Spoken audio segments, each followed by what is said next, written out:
I have tentatively entitled this piece today, The 5 Issues That Will Destroy Our Society If Uncorrected Immediately. And I think it gets to the point of where we are today, and it helps me take this and move on and move out and move beyond the particular areas which we need to address. It's a very, very simple, very simple concept. The 5 areas we're going to be talking today are borders, crime, foreign policy, uh, and then this fourth category called surveillance, big tech, and the like. And then this other thing called, for lack of a better word, culture. And I hate to talk about it in terms of culture, but I think you will find today's dissertation riveting. I think you will love it. I think you will say, you know what, this makes a lot of sense. This makes a lot of sense. And that's why I provide it to you, my friends. Please make sure you are subscribed to the channel. Make sure you are logged in. Make sure that you also like the video, that you are doing everything that you can to be notified. Because I can't say it enough, and I think you know it by now. Algorithms are what make us. It's what recommends us. And we want everybody to be aware of our Lionel Nation family and how we think and what we're all about. But right now, before we begin, my friends, there is a very, very important and critical special this week only from our good friends at preparewithlionel.com. It's no longer a question of if something is coming, it's when. The only shock, the what, the how. While you still have some control, what are you going to do about it? Well, the first step is to go to my website at preparewithlionel.com. The next step is stocking up on multiple 1-week emergency food kits from My Patriot Supply. Priced at under $50, now's the time to buy in bulk. My Patriot Supply is equipped to help you prepare. They've helped over 2 million families already.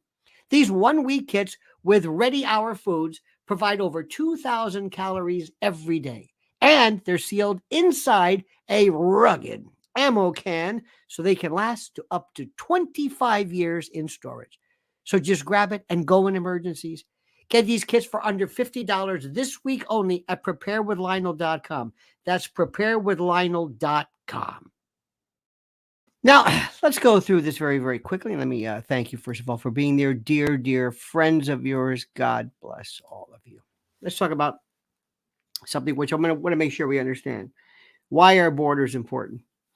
This past week, there was something which is very, very, very critical, and I implore you to review this immediately. And this was a piece, one of the interesting and always delightful interrogatories from our good friend Senator John Kennedy of Louisiana, and he was talking about with Mayorkas, and he asked him a question. He said, "Isn't it true? Two things. Number one, isn't it true that the reason for the borders is because it will affect congressional district reapportionment by having all these new people,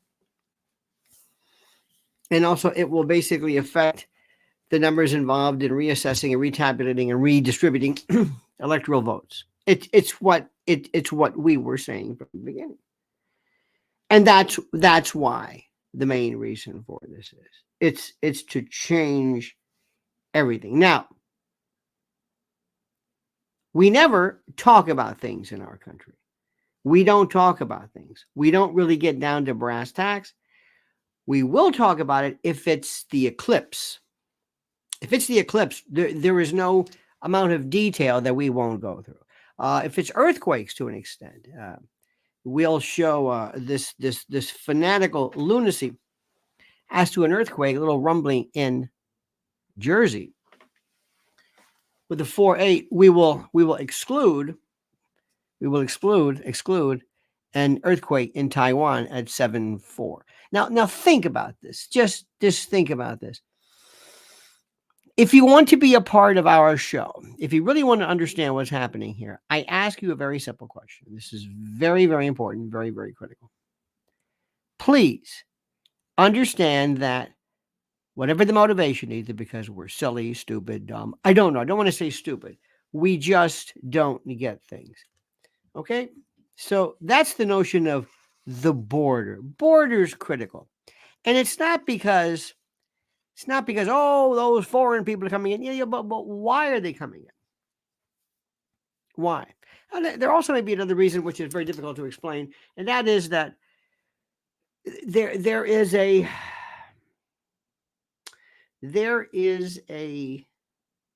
tendency to want to create as much chaos and cacophonous disaster as possible. And that's one.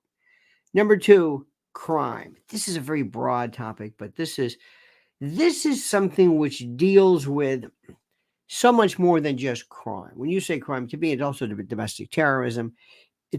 Crime also deals with how American law enforcement handles it, how the Department of Justice and the FBI handle things. We'll talk about crime. Foreign policy. Foreign policy, for the most part, is something that a lot of prototypically Fox News-worthy types do not, Fox News-worthy, they don't particularly care for this, because this is a little bit weird, but Americans have never been very, very good when it comes to foreign policy. And the reason for it is because we've never really cared about any other country other than ourselves. As to Israel, I don't even know what to say. I don't even know the level of confusion. We'll get to that in a moment. The fourth area, surveillance, AI, tech. Surveillance is something that I want to explain. What I would be concerned with, and if I could speak before it, if I was the president or I spoke to the folks, I'm saying you have been born, many of you, in captivity, and you have just believed, for whatever reason, that you have no say whatsoever in the amount of surveillance that is involved in your world. You are under the impression that you frankly just have no say whatsoever. None. That's just the way it is, and there's nothing you can do about it, and you don't really understand it. And FISA courts and 702 and whatever, Article 1 surveillance, and I really have nothing to hide, and I'm just an average person. I mean, I know it's important theoretically, and that's what a lot of people think. Because let's face it, if it doesn't really affect you,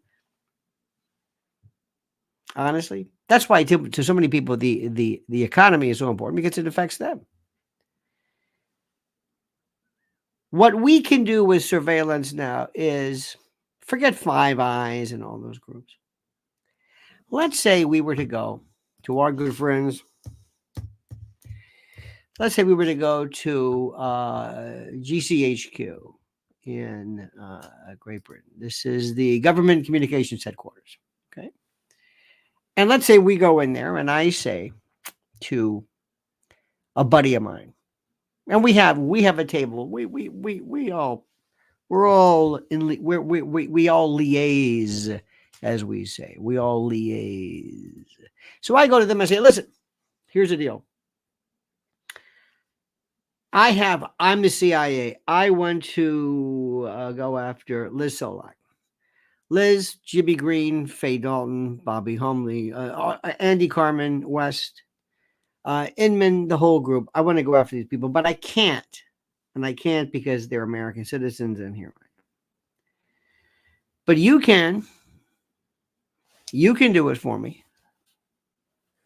And you can go acting almost as a proxy, and I want you to go after the aforementioned, surveil them, give me, and then give me the information. Give me the information. It's the same way that the government uses social media as proxies to limit your speech. You see what I'm saying? This is how it's done. There's also ways to expand the rules. And Mike Johnson is a rat. They've got this guy so compromised. If it's not blackmail, if they didn't slip the old, if they don't have pictures of him with a duck, I have no idea, because everything he said he was going to do, he's now being undone. And God bless Marjorie Taylor Greene, hold his feet to the fire. The Freedom Caucus, God bless these great people for at least caring theoretically regarding our civil liberties and our way of thinking. Nobody cares about this. Under FISA courts, FISA is a rubber stamp court. Let me give you something.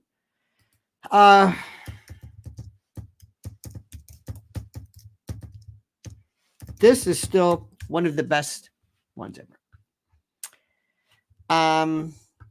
Over the past, this was from, by the way, this piece was from 19. Well, the FISA Accords came along in 78. Okay, in 78. And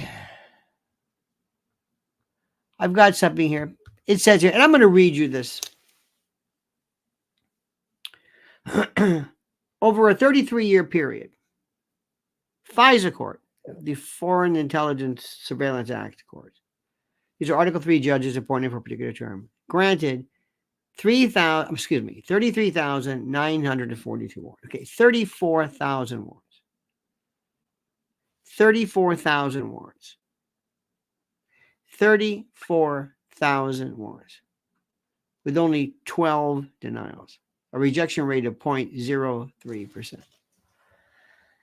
Now, the rule is that, of course, we cannot review American citizens. And this is the joke. This is the joke because it's been done, it's been revised, it's been accepted. So many things have been done. We live in a panopticon. We live in a world that is so Orwellian and dystopian. And the worst part about it, my dear friends, the worst part about it is simply this. Let me ask you this. Let me tell you this. The worst part about it is very simply that you have no say.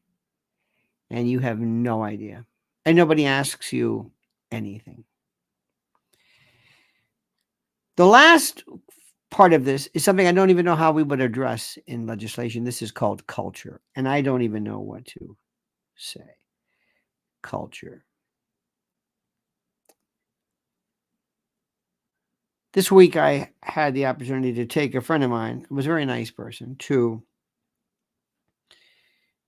JFK and the airport. And I took him to I just parked this. I'm going to take you into this, show you where the terminals are. They weren't from, anyway, I'm a nice guy. So I walked in. I couldn't go to the plane, but I could show how to use the kiosks. And by the way, they actually work a lot better. Kiosks, they've really, for the first time ever, I think travel is streamlined. It's a lot better that way. Anyway. And as I walk around, I'm looking around here, and first of all, we realize that we are an American society of slobs. No class, no account, low rent, slobs, fat sloths who love to walk around in PJs and Uggs and jogging pants and who spew epithet after epithet. We're just vile. We're just vile, and we're loud, and we're coarse, and boorish, and churlish, and we are so. And the woke aspects of it are making a last stab at getting across this transgender, whatever it's called. Okay? I'm telling you it's happening. And it's happening right now for reasons that I shan't really understand. I can't put this into perspective, but I can't explain enough to you how it annoys me. Not only that, we had recently in Hollywood a number of people, Jennifer Garner, Ben Affleck, I think, who decided to put up and prop up their son Finn. Well, it's not son; it's a they. It's a they. And they waited till, of course, the old man was dead before they did this. Why? Because it wouldn't surprise me if these B-list actors have made a deal with the devil. This is a Faustian deal, the likes of which you can't believe, in which they said, if you intend to work in this country, and if you intend to work in this industry, and if you intend to get the few minimal parts available, I suggest it would behoove you to do everything we can. And we give you bonus points if you were to serve up your children as an example of how Hollywood, which I guess they think that somehow we are in support of Hollywood or we like Hollywood. I don't know. But anyway, but it would behoove you to serve your children up so that we can show the world that everybody is transgender. And just go down the list. Down the list. Now, in today's New York Post, Miranda Devine, who sometimes, when somebody's great, I will tell you. When somebody bores me, I will tell you as well. And Miranda Devine did a piece on how there was a story about this young girl who committed suicide, and the official story was she committed suicide because she was teased. And it turns out this girl was absolutely 100, because he's LGBTQ, whatever, teased. But she was also the subject of sexual abuse by a family member, and was just absolutely, I'm sorry, whacked out of her mind, psychiatrically, emotionally, neurologically, you name it. She was effed up. And that's such a word. If one of the things that we do in this country, I think that at least I hope we do, is we always try to speak clearly. My job, most of all, is to convey the idea of what I'm trying to say, and also convey the degree of what I'm trying to tell you, to convey the depth, the level of depth, the severity of the sincerity, how important it is. And sometimes if I tell you a particular word, it may theoretically be considered coprolalic, but nonetheless, it's good. And if I told you this kid royally effed up, you would understand exactly what I was saying. That's when words like that are effective, when they convey to you something we say, oh, I see that. And by my intonation, by how I speak. See, these words are important, but we use them to such, we've diluted them, and they have metal fatigue where they don't mean anything. They don't mean anything. It's the most incredible thing in the world. And this kid was so bad, and yet they pounced on her even in death to explain, again, this right wing. There's this artificial, focused, I don't know where they came from. I don't know where they came from. The transgenders, I don't know where they came from. Martina Navratilova says that. Other people are saying we don't know anything about this. We don't know where did this come from? Who are these people? And Hollywood would let you know, would let you believe, I want you to believe that it's everywhere, because these people I despise with such a passion. If we wanted, if I could eliminate today, just eliminate through some, I don't know how I would do this, but as an experiment, let's say everybody who was considered a star. Did you see these people who showed up at, I guess it was the state dinner for the Japan? They had Robert De Niro, who was just so beyond his prime. I always thought Robert De Niro was the most overrated actor. His most important role ever was, of course, Jake LaMotta, where he gained like 100 pounds or whatever it is. His acting range. Is there anything where you've said, wow, maybe with the exception of King of Comedy, Rupert Pupkin, that role, maybe. Other than that, he's the same. Meet the Fockers, same. Godfather, the same. Midnight Run, the same. It's the same. It's the same. You get the New York Robert De Niro, no matter what. He may be older, maybe younger, the most overrated actor in the history of, I mean, anyway, he was there with his paramour.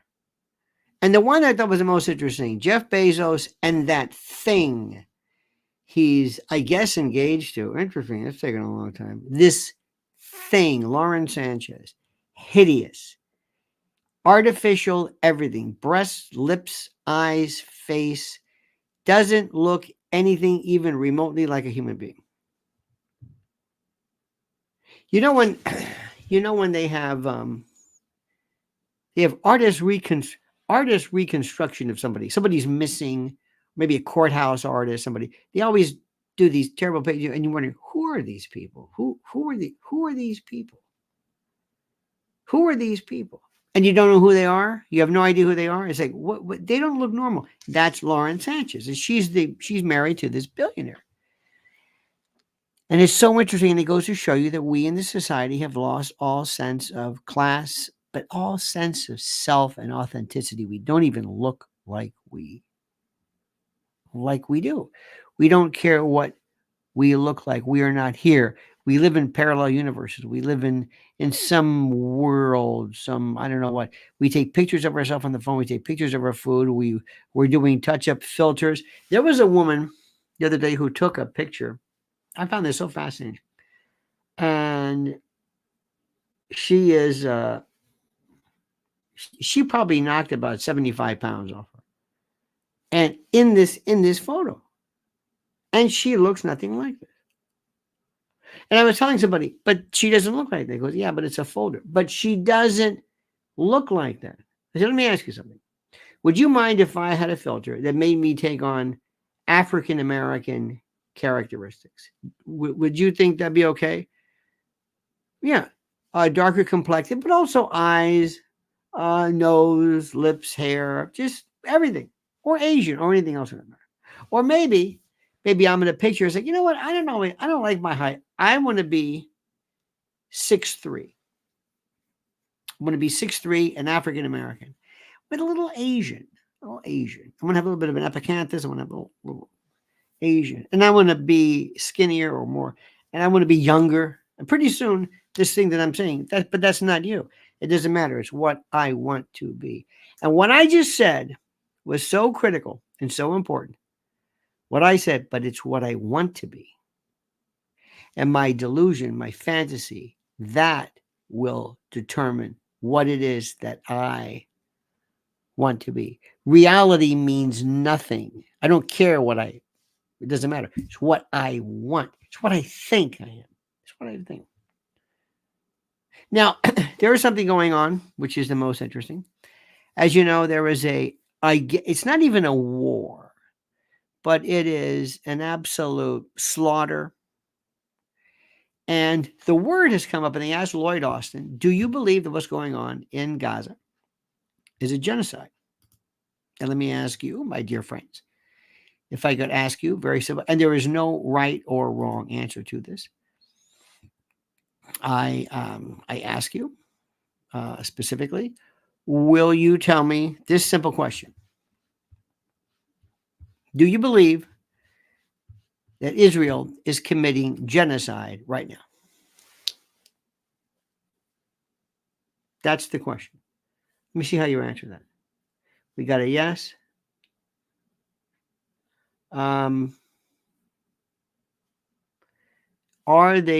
Is Israel committing genocide? As the ICJ intimated with this kind of a probable cause.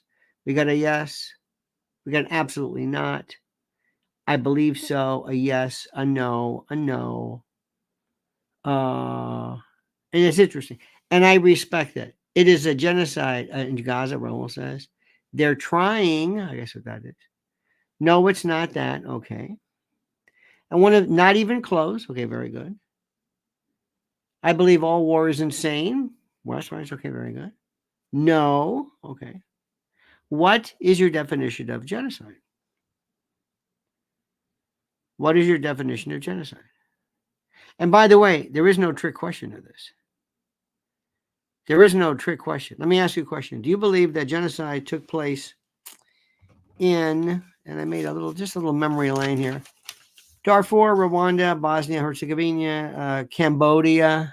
I don't want to bring up the Armenian genocide because the Turks get upset about that. We'll make it easy because we're getting argued with. Do you think of Darfur, Rwanda, Bosnia, Herzegovina, Cambodia? You think those were genocides? Darfur, Rwanda? Was that and someone brings up a good point. Japan. Let me ask you this question.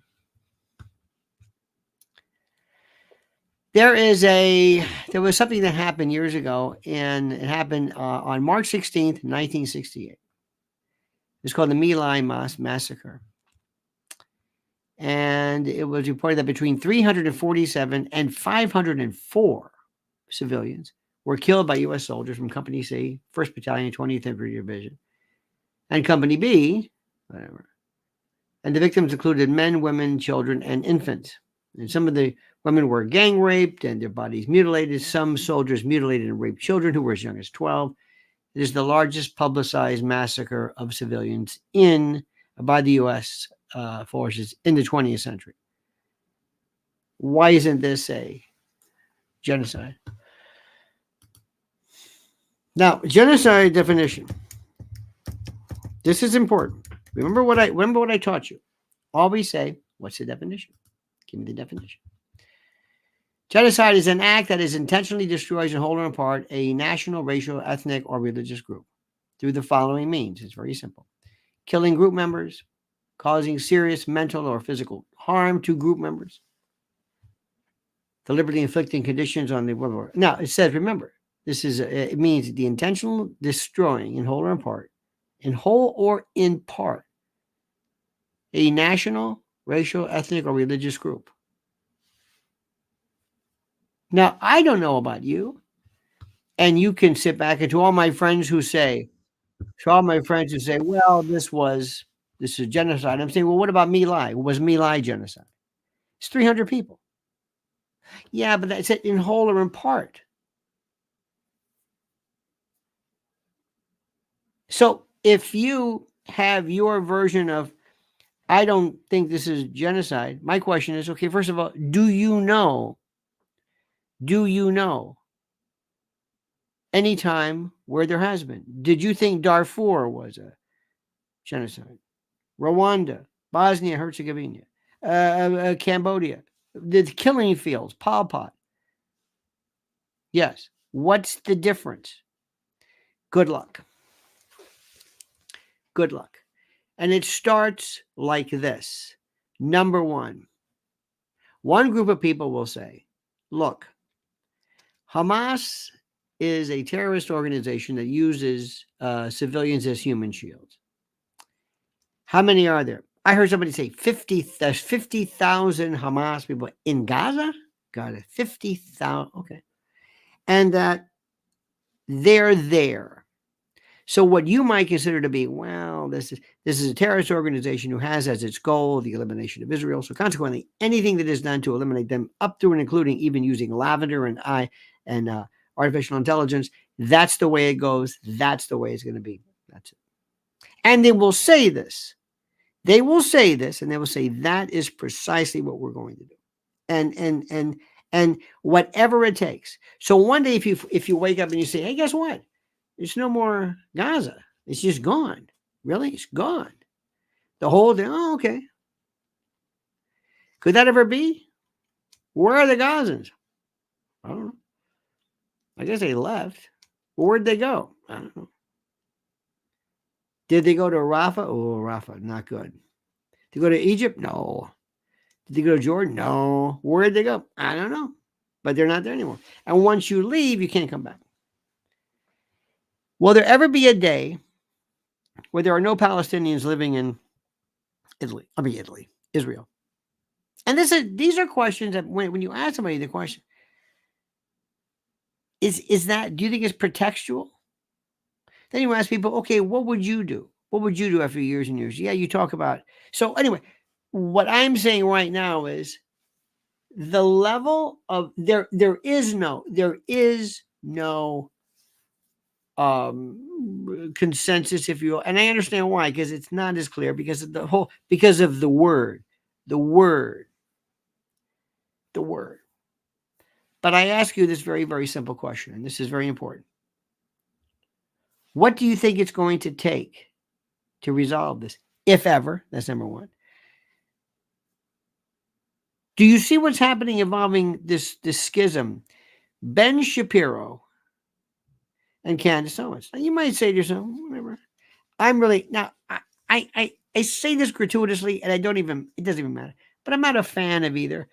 But Candace Owens made a very important defection, so to speak. Ben Shapiro's a tool. I mean, you know this, I know this. He's always been.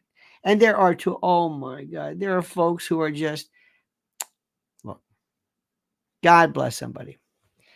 There are people who are organized by groups and positions and folks to maintain a particular position. You know it, and I know it, and that's okay.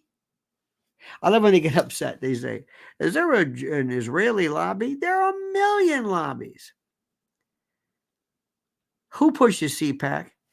You know your turning point. Who pushes that? Who pushes the PragerU and all these folks? Seriously, did you ever notice how all the people in Hollywood, where'd they get all this money? Jennifer Garner hasn't been in a TV show, I think, ever.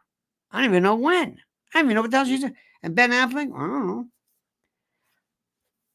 There are people who are maintained. Oprah, where does Oprah get her billions from? Where? Where? How much property does she score in Lahaina? Did we figure that one out? Of course not. So, what I want you to do is you got to ask yourself this question. What do you mean by genocide? Is it a word that even I think it stops the conversation immediately? I think once you hear genocide, it is so one time and other people say there's no problem with that. That's what it is. Okay. Well, for this country, maybe not the rest of the world, but for this country, and it is such a Punch and Judy show. Why Biden pretends that he's yelling at Bibi and he's not yelling. I mean, it is beyond horrible. But this is the funny. Two things got people going. Number one was this World Central Kitchen, and the other one was the what am I trying to say? The other one was the flower riots. Raul Rodriguez says the International Criminal Justice determines a genocide. Well, remember the ICJ, and thank you, by the way, Raul. The ICJ said there was almost like probable cause. The criminal courts are different. They go after individuals. ICJ goes after countries. It's non-binding. Interesting that it was South Africa. Apartheid is not necessarily but it's they're using three claims: apartheid, ethnic cleansing, and genocide. The evidence of it is something. Let me give you another one too. Proportionality. Did Hamas commit genocide? Did Hamas, using the definition, a very strict definition, one of these horrible cases where we have to think about this, but it says here, hang on a minute.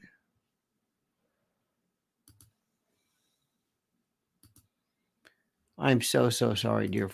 Oh, here we go. Let's talk about Hamas.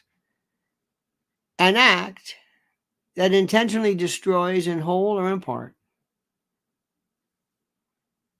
okay, a national, racial, ethnic, or religious group. And if you look at the October 7th Israeli death toll and kidnappings, it's about 1,200. What about that? Does that count? And who commits genocide? Can a person commit genocide? Is it a country? Is it a these are my friends. These are the issues which are critical. And these are the issues which have to be, and I don't want to say act like a lawyer, but these are legal terms. These are terms of art. You just can't use them. If you bring up the term genocide, I get to say, well, what is genocide? Who determines genocide? And what happens? And why is this, not that? You have to have, I mean, this, I think we got to get rid of the word. The word slowing up. And with all due respect, I know my friends My international friends say, what do you want to say? If you got rid of genocide, if we could just come up with a different word, different term, call it war or slaughter or inhumanity or whatever it is, it may not have any legal, but I swear to you, people would be so more prone to even address this. But the word genocide throws people, that is the impediment. That is the impediment, dear friends. Okay? That's what that is. Make sure you stay tuned because we got some great stuff coming up. Fannie Willis this case is incredible. Tiffany Henyard off the charts, trying to hire. I don't know if that's been approved yet. Lori Lightfoot is the biggest scam. That's going nowhere. She'll make sure nothing happens to the beloved Tiffany. It's one of the most incredible stories coming up. And remember, as I speak to you right now, there is 208 days until the election. And you should be asking yourself, what is Trump doing? Is he really going to, do we have everything? Is everything okay? Because I don't trust anything. I don't trust anything. I don't believe anybody at all. None. I do not. No one. Now, my friends, dear and great and glorious friends, I ask you to please make sure you follow Lynn's Warriors on YouTube, Lynn's Warriors. And also Lynn's Warriors on that thing called X or Twitter. And don't forget my other YouTube channel is legal. Try to get in English. Lionel Legal, and it's fantastic. Lionel Legal. So remember, keep asking, keep thinking, keep talking, keep asking questions. Raul Rodriguez, thank you. But remember something. When somebody asks you, is it genocide? Make sure you say, by what definition, whose definition, and that's where we have to go. All right, dear friends, it's so great to be with you. Thank you so very much. Thank you for your support. Thank you for the support. Thank you. Make sure you tell people about this. And make sure you like and support this. It's so critical. Make sure that you hit that little bell to be notified. And also make sure that you are subscribed. Subscriptions make the world, and liking it's the lifeblood of this. All right, dear friends. We will see you tonight, 7 p.m. Until then, remember these wonderful words. Until, as I always end, this valedictory, this sayonara, this conclusion, this, shall I even call it a denouement? The monkey's dead. The show's over. Sue ya. Da, da.